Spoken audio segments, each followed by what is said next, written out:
நாங்கள் பல்நோக்கு மருத்துவமனை பணியாளர்கள் அரசாணை எண் 320 படி கடந்த 2013 முதல் தற்போது வரை 13 ஆண்டுகளாக பணி செய்து வரோம். எங்களோட வாழ்வாதாரத்திற்கு பணிநிரந்தரம்.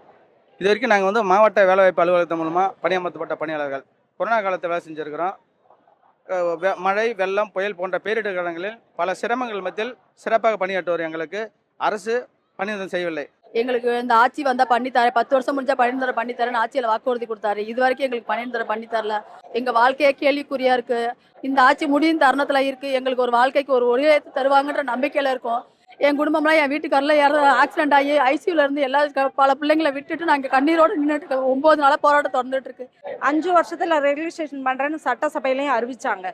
ஒரு வருஷத்துக்கு மட்டும் 242 பேர் இறந்துருக்குறாங்க. போன வருஷத்துல மட்டும் இந்த 4000 பேத்துல இப்படி டெத்தும் போய்கிட்டு இருக்கு. அவங்களுக்கு இறுதி சடங்குக்கு கூட ஒரு 10 ரூபா கவர்மெண்ட் காசு தரல. ஒரு நாள் வேலைக்கு போகாட்டியும் எங்களுக்கு சம்பளம் கட்டு. இப்போ 10 நாளா நாங்க இங்க இருக்கோம்னா எங்களுக்கு சம்பளம் இல்லை. எங்க சூழ்நிலையை நினைச்சு பாருங்க. இந்த சம்பளத்தை நம்பிதான் இருக்கோம். எம்ப்ளாய்மெண்ட்ல வந்திருக்கோம். நம்மளும் ஒரு கவர்மெண்ட் ஸ்டாஃப்னு வெளியே எல்லாம் சொல்றாங்க. ஆனா அந்த கவர்மெண்ட் மற்ற ஊழியருக்கு கொடுக்குற ஒரு இது நமக்கு கிடையாது. 13 வருஷமா இருக்கேன் சார். எம்ப்ளாய்மெண்ட் மூலியமா வந்தோம். 5 ஆண்டுல பணிநிரந்தரம் பண்ணணும்னு சொல்லிட்டு ஒரு ஜியோ பிறப்பிச்சிருந்தாங்க. ஆனா அந்த ஜியோ இது வரைக்கும் நடைமுறைப்படுத்தல. முதல்வர் சொல்லியிருக்காரு. ஆனா எங்கள் மாதிரி விளிம்பு நிலை பணியாளர்கள் நிறைய பேர் பாதிக்கப்பட்டு தான் இருக்கிறாங்க. ஏன்னா விளிம்பு நிலை பணியாளர்களுக்கு இந்த விடியல் ஆட்சி விடியல் கொடுக்க நினைக்கிறாங்க. ஆனா இது வரைக்கும் எங்களுக்கு விடியல் கொடுக்கல. அந்த விடியலுக்காக நாங்கள் போராடிட்டு இருக்கோம். இது ஆட்சியின் கடைசி ஆண்டை முதற்கொண்டு நாங்கள் ஒவ்வொரு முறையும் கேட்டுக்கிட்டு இருக்கோம். எங்களுக்கு பணி நிரந்தரம் மட்டும்தான் கேட்குறோம். எங்களுக்கு ஊதிய உயர்வோ அதிகமான சம்பளமோ நாங்கள் கேட்கல. அரசு எங்களுக்கு என்ன சொல்லுச்சு, 5 ஆண்டு முடிச்சு அவங்களுக்கு பணி நிரந்தரம்னு சொன்னாங்க. இது வரைக்கும் எங்களுக்கு அந்த மாதிரி ஒரு பணி நிரந்தரம் இன்ன வரைக்கும் வழங்கலை. நாங்கள் இது 9 நாளாக போராடிக்கிட்டு இருக்கோம். முதல் நாளில் இருந்து இது வரைக்கும் 9 நாட்களாக காலையில் 9 மணிக்கு இந்த போராட்டத்தை ஆரம்பிக்கிறோம். 10 மணிக்கு கூட்டிகிட்டு போயிடுவாங்க. எங்கே கூட்டிகிட்டு போகிறாங்கன்னு தெரியல. பஸ்ஸில் ஏற்றிடுவாங்க. பஸ்ஸில் ஏற்றிட்டு போனாங்கன்னா எங்கே கொண்டு இறக்குறாங்கன்னு தெரியல. எங்களுக்கு அழைத்து பேசினாங்க. அதில் பேச்சுவார்த்தையில் உடன்பாடு இல்லை. ஒரு பாதி பேர்னாலும் எங்களுக்கு பணிநிரந்தரம் வேணும். ஏன்னா எம்ப்ளாய்மெண்ட்லேருந்து எடுத்தாங்க. எல்லாம் 60 வயசுக்கு மேலே கடந்து போயிட்டு இருக்காங்க. பாதி பேர் ரிட்டையர் ஆகிற ஸ்டேஜில் இருக்காங்க. எங்களுக்கு ஒற்றை கோரிக்கை பணிநிரந்தரம் மட்டும்தாங்க ஐயா வேணும். எங்களுக்கு வேறு எதுவுமே வேணாங்க ஐயா. இதனால் பல துறை சார்ந்த அமைச்சர்களிடமும் மனு கொடுத்துருக்குறோம். செயலாளர்கிட்ட மனு கொடுத்துருக்கோம். இயக்குநர்களோட மனு கொடுத்துருக்குறோம். அப்படி நடத்தின பேச்சுவார்த்தையில் எங்களுக்கு உடன்பாடு இல்லை. அதனால அந்த போராட்டத்தை தொடர்ந்து செஞ்சுட்டு இருக்கிறோம். கிட்டத்தட்ட நாங்கள் இங்கே 1800 பேர் பக்கம் இருக்கோங்க ஐயா.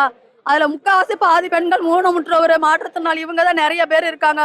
குழந்தைங்களெல்லாம், பச்சை பிள்ளைங்களெல்லாம் பிளாட்ஃபார்மில் வச்சு படுக்க வச்சுட்டு அச்சுறுத்தல் அதிகமாக, பிள்ளைங்க சேஃப்டி இல்லாமல் இருக்கும். அந்த ஸ்டாலின் ஐயா மகளிருக்கு முக்கியத்துவம் கொடுக்குற மாதிரி எங்கள் வாழ்க்கைக்கு ஒளியேற்றன்றதெல்லாம் ஐயா நாங்கள் இப்போ இவ்வளோ போராடிக்கிட்டு இருக்கோம். நாங்கள் சொன்னது என் சார் என்ன சொன்னார்னா, ஏவாவேல் சார் சொல்லி பாஸ்கர் சார் சொன்னார் 5 வருஷம் கழிச்சு கன்ஃபார்ம் பண்ணுறேன்னு சொன்னாங்க.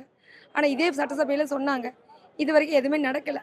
இப்போ பார்த்தீங்கன்னா 9 நாள் ஆச்சு. நாங்கள் ஒரு கேளாம்பாக்கலையும் கோடம்பேக்கத்துலையும் சென்ட்ரலையும் எல்லாத்துலையும் இருக்கோம். நாங்கள் பிட் பாக்கெட் அடிக்கிறாங்க, பர்ஸ் அடிச்சிட்டாங்க, துணிமணி எடுத்துட்டாங்க. எங்கள் உடைமைகள்லாம் எதுவுமே இல்லை. சாப்பாடு கிடையாது. கொண்டு வந்த பணம் தீர்ந்துருச்சு எங்களுக்கு. நாங்கள் என்ன சொல்கிறோன்னா, எங்களுக்கு இந்த இன்னையோட ஒரு முடிவு சொல்லுங்கள். எங்களுக்கு ஒரு பேச்சுவார்த்தை நடத்தி கூப்பிடுங்க எங்களை. அது ஒற்றை ஒரு கோரிக்கை தான் எங்களுக்கு. கன்ஃபார்ம் மட்டும்தான் எங்களுக்கு வேணும். வேலை நிரந்தரம் மட்டும்தான் எங்களுக்கு வேணும். வேறு எதுவுமே நாங்கள் கேட்கல. நான் மகளிருக்கு தான் நான் எல்லாமே செஞ்சுக்கிட்டு இருக்கேன். மகளிருக்கு நான் இலவச பேருந்து விட்டேன்னு சொல்றாரு. இலவச பேருந்து மகளிருக்கு விட்டுட்டீங்க. ஆனால் மகளிருக்கு என்ன செய்றீங்க? கிராமப்புறத்துல பொங்கலுக்கு நான் இவ்வளவு காசு கொடுத்துட்டேன், மகளிரை நான் கண்கலங்க விட மாட்டேன்னு சொல்றீங்க. சரி, ஓகே, நாங்க ஏத்துக்கிறோம். அப்ப இங்க போராடுறதுக்கு மகளிரையே நீங்க இவ்வளவு தூரம் ஏன் வற்புறுத்துனீங்க? இந்த துன்புறுத்தலுக்கு ஆளாக்குனது நீங்க தானே. இப்ப உதயநிதி ஸ்டார் அவர் நினைக்கிறாரு, ஒவ்வொரு படத்துல அவர் அவ்வளவு 1000 டைலாக் பேசுறாரு. அந்த 1000 டைலாக்ல எத்தனையோ டைலாக் இருக்கு. நாங்க மகளிருக்கு அவ்வளவு செஞ்சிருவோம், மகளிருக்கு இவ்வளவு செஞ்சிருவோம், மகளிரை மதிக்கணும், ஒவ்வொருத்தனையும் இழிவுபடுத்தக்கூடாது, எல்லாமே பேசுறாரு. அது சினிமாக்கு மட்டும்தான் பொருந்துமா? நிஜ வாழ்க்கைக்கு பொருந்தாதா? நாங்கள் டெலிவரியிலேருந்து டெத்து வரைக்கும் மார்ச் வரைக்கும் எங்கள் பிள்ளைங்க வேலை செய்கிறாங்க. ஏன்னு கேட்டால் ஒரு குழந்தை உலகத்துக்கு வர்றது பெரிய விஷயம். அந்த இடத்துல ஒரு சின்ன மிஸ்டேக் ஆனால் கூட அந்த இடத்துல எல்லாருமே எங்களை பேசுவாங்க இல்லையா. ஒரு உயிரை காப்பாற்றுறதுங்க பெரிய விஷயம்.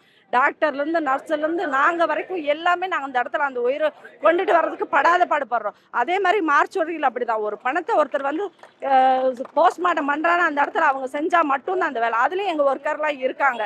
நான் என்ன சொல்கிறேன்னா, நாங்கள் வாழ்விலும் சால்விலும் கவர்மெண்ட்டு கூட தான் இருக்கோம். கவர்மெண்ட்டுக்கு உழைக்கிறோம். எங்களுக்கு உண்டான ஊதியத்தையும் கொடுங்க, ஒரு பணி நிரந்தரத்தை கொடுங்க. இது 9 நாள் அங்கே தொடர்ந்து போராட்டம் பண்ணிட்டு இருக்கேன்.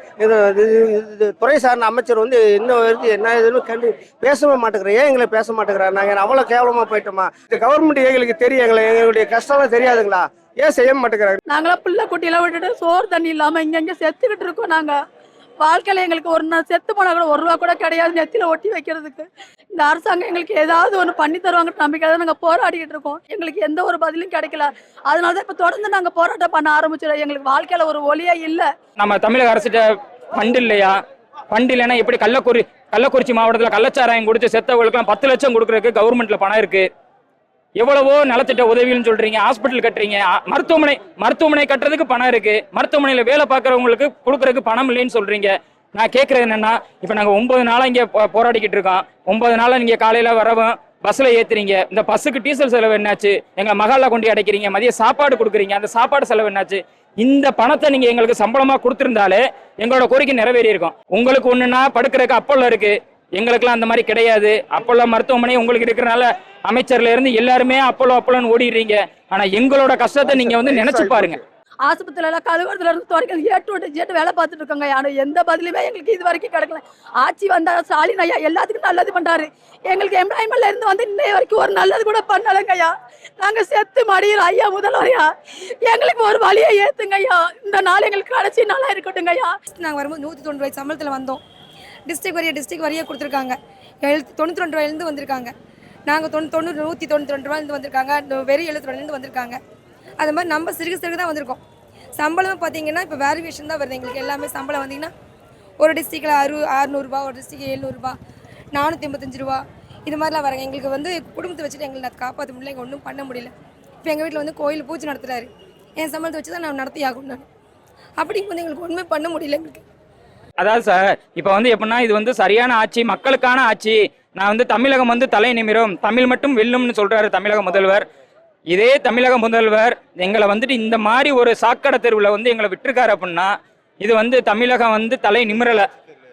இது வந்து எப்படின்னா விடியலாட்சியும் கிடையாது. விடியலாட்சியா இருந்திருந்தா எங்களை இன்னியாரா அவர் கூப்பிட்டு நேரம் பேச்சுவார்த்தைக்கு சேர்த்து வாங்க, உங்களை வந்துட்டு எப்படின்னா இப்பயுமே வந்து 1137 பேரை பண்ணித்தரம்னு சொன்னாரு. எங்களுக்கு எப்படின்னா ஒரு ஜிஓவே போட்டிருந்தாங்க. 1137 பேருக்கு வந்து நாங்கள் பணியான ரெடி பண்ணி வச்சிருக்கோம் சொன்னாங்க. அந்த பணியானவையை தேடி கண்டுபிடிக்கிறதுக்கு எங்களுக்கு 8 நாள் ஆச்சு. எப்படின்னா ஒரு ஃபினான்சியல் மினிஸ்டர்கிட்ட போய் கேட்டால் அவர் எங்களுக்கு இன்னும் ஆணை வரலைன்னு சொல்கிறாங்க. தலைமை எங்களோட டிபிஹெச்ல போய் கேட்டால் எங்களுக்கு இன்னும் ஆணை வரலைன்னு சொல்கிறாங்க. எங்களை வந்து அப்படியே ஏமாத்திக்கிட்டு இருக்காங்க சார். உண்மையான என்னன்னா அப்படியே வந்து ஏமாத்திக்கிட்டு இருக்காங்க. ஒவ்வொரு நாளும் ஒவ்வொரு பதில். அரசு எங்களுடைய வாழ்வாதார கோரிக்கை கருத்தில் கொண்டு மாண்புமிகு தமிழக முதல்வர் ஐயா அவர்கள் இந்த எங்களுடைய வாழ்வாதார போராட்டத்தை ஒரு பரிசீலனை பண்ணி எங்களை பணிநிரந்தரம் பண்ணுன்ற ஆணை பிறப்பிக்கிறார் என்ற ஒரு நம்பிக்கையின் அடிப்படையில் நாங்கள் அந்த போராட்டத்தை கையில் எடுத்து நடத்திட்டு இருக்கோம். அமைச்சர் கூட்டு பேச்சுவார்த்தை நடத்திருக்காரு. அமைச்சர் பேச்சுவார்த்தை உடன்பாடு இருந்ததுனால நாங்கள் மறுபடியும் போராட்டத்தை தொடரோம். இயக்குனர் அவர்களை சந்தித்தோம். இயக்குனர் அவர்கள் சில கோப்புகள்லாம் கொடுத்துருக்காருங்க. அதை வந்து செக்ரட்டரி ஆஃபீஸில் பேசியிருக்கிறோம். அதுக்கு உண்டான தீர்வு எங்களுக்கு கிடைக்கல. முறையான வந்து கரெக்டான ஒரு ரிசல்ட் எங்களுக்கு கிடைக்காதனால இந்த போராட்டத்தை தொடர்ந்து நடத்திட்டு இருக்கிறோம். இதே அமைச்சர் வந்து எங்கிட்டையும் ஓட்டு கேட்டு தான் வர்றாரு. எங்களை மதிக்கிறாரு. ஓட்டு கேட்கல தாய்மாரே எங்களுக்கு நீங்க வாக்களிச்சிருங்கலாம் கேட்கிறாரு. அப்போதைக்கு நாங்க இப்பவும் சொல்றோம், இதுல நிறைய பேர் டிஎம்கே இருக்கோம். அந்த டிஎம்கேயை எங்களை வந்து நீங்களா மிஸ்யூஸ் பண்றீங்க. இருந்தாலும் வந்து என்னோட குடும்பத்திலேயே 5 ஓட்டு வந்து டிஎம்கேக்கு தான் இருந்துச்சு. இதை நீங்க மாத்த வைக்காம இருக்கிறது உங்க கையில தான் இருக்கு. இல்ல அப்படின்னா அதோட விளைவுகள் வந்து மிகவும் கடினமா இருக்கும்.